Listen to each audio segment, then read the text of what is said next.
Assalamualaikum warahmatullahi wabarakatuh. Perkenalkan, nama saya Syarifah Nur Adila dan teman saya Syafaul Nisa. Kami dari kelompok double negatif plus double negatif komparatif akan menjelaskan tentang double negatif dan double negatif komparatif. Nah, pertama saya akan menjelaskan tentang double negatif. Apa itu double negatif? Secara eksplisit, kalimat double negatif adalah kalimat yang mengandung dua unsur negatif. Nah, apa sih unsur negatif itu?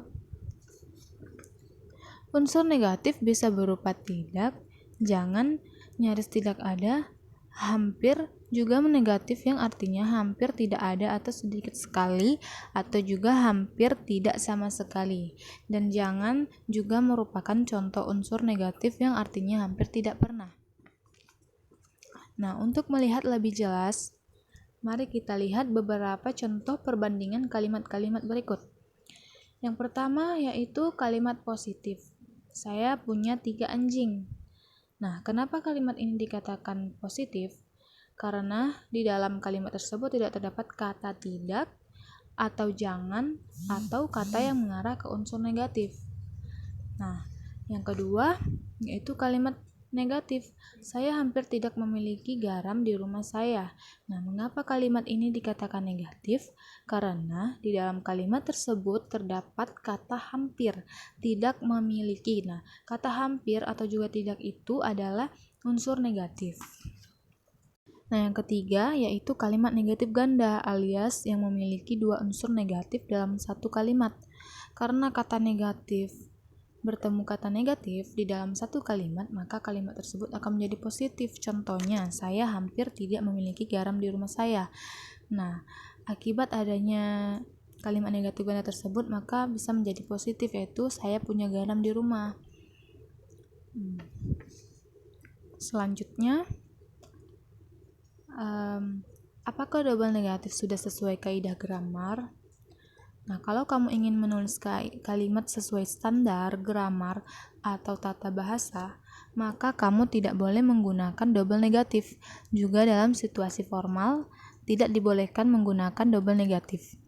Nah, maka tulislah dengan kalimat negatif hanya dengan satu negatif saja. Contohnya, I meet someone in front of the office. Saya bertemu seseorang di depan kantor. Nah, ini adalah kalimat positif.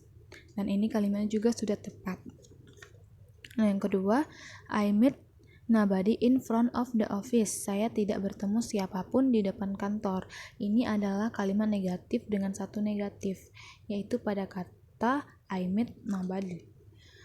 Nah, yang selanjutnya, I don't meet nobody in front of the office. Saya tidak bertemu siapapun di depan kantor. Nah, kalimat ini kurang tepat ya, karena pada kalimat ini terdapat dua unsur negatif dalam satu kalimat, yang mana pada kata I don't meet, yang seharusnya kata don't itu tidak perlu lagi digunakan, sehingga menjadi kata I meet saja.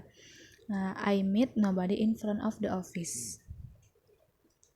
Nah, meskipun begitu, kalimat double negatif ini merupakan salah satu soal yang biasanya pasti keluar di TOEFL. Nah, biasanya kita mendapati double negatif di soal-soal listening. Jadi, kita harus mengetahui apa saja yang membuat kalimat tersebut menjadi negatif, sekaligus kita bisa berpikir cepat apa makna asli dari kalimat double negatif tersebut. Nah, selain itu, kalimat ini banyak digunakan dalam bahasa sehari-hari, alias situasi informal. Jadi, tidak masalah jika Anda ingin menggunakan kalimat negatif ganda dalam situasi informal. Baiklah, selanjutnya adalah double negatif komparatif. Nah, selanjutnya ada negatif double komparatif, yaitu apa itu double negatif komparatif? Double negatif komparatif adalah suatu struktur yang menggunakan dua macam bentuk perbandingan dari kata sifat atau kata keterangan, yaitu suffix er dan more. Nah, lihat aturan penggunaan er dan more. Nah, bentuk double komparatif berdasarkan pengertian di atas sebenarnya perlu dihindari karena dianggap tidak tepat, kecuali untuk sekedar bersenang-senang.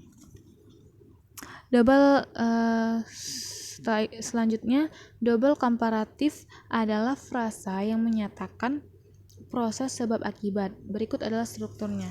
Nah, struktur yang pertama itu menggunakan more less untuk membandingkan action verb atau kata kerja.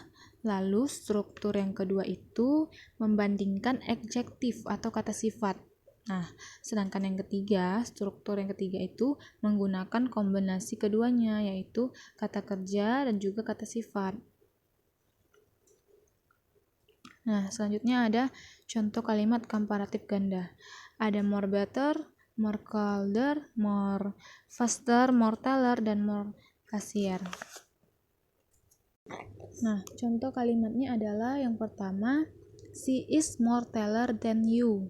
Dia lebih tinggi dari kamu. Nah, pada kalimat ini penggunaan kata more itu dianggap kurang tepat. Seharusnya penggunaan kata more di sini dihilangkan saja sehingga menjadi she is teller than you. Nah, yang kedua, hot soup is more tastier than cold soup. Sup panas lebih enak daripada sup dingin. Nah, di sini juga di sini kalimat juga kurang tepat ya.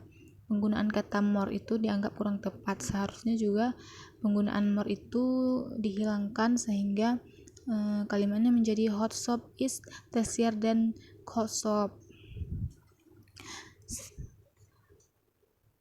Selanjutnya, hubungan double komparatif dengan TOEFL.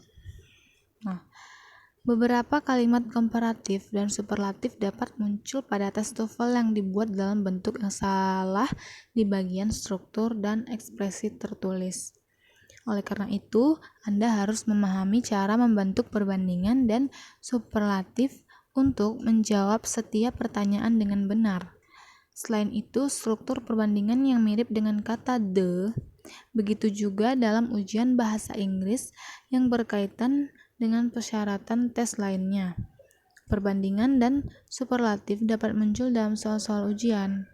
Nah, perbandingan menunjukkan perbandingan antara dua hal di mana salah satu memiliki tingkat karakter yang lebih tinggi daripada yang lain. Nah, perbandingan dibentuk dari kata keterangan dengan menambahkan kata lebih banyak sebelum kata yang memiliki lebih dari dua suku kata. Tetapi jika kata tersebut terdiri dari dua suku kata, maka dapat digunakan tambahan atau lebih. Nah, perbandingan komparatif ini kemudian diindikasikan dengan adanya kata than. Kemudian perbandingannya dapat dijelaskan dengan rumus di bawah ini. Adjective verb plus plus than more. Yang contohnya, Sally is younger than Andrew. Sally lebih muda dari Andrew.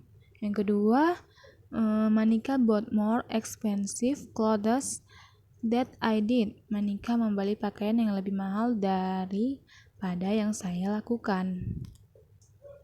Nah, bentuk komparatif ini dapat digunakan dalam ekspresi yang dalam bahasa Indonesia berarti lebih. Nah, contohnya yaitu the sooner, the better, atau lebih cepat, lebih baik.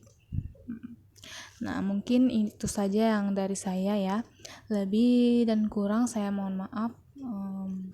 Saya akhiri. Wassalamualaikum warahmatullahi wabarakatuh.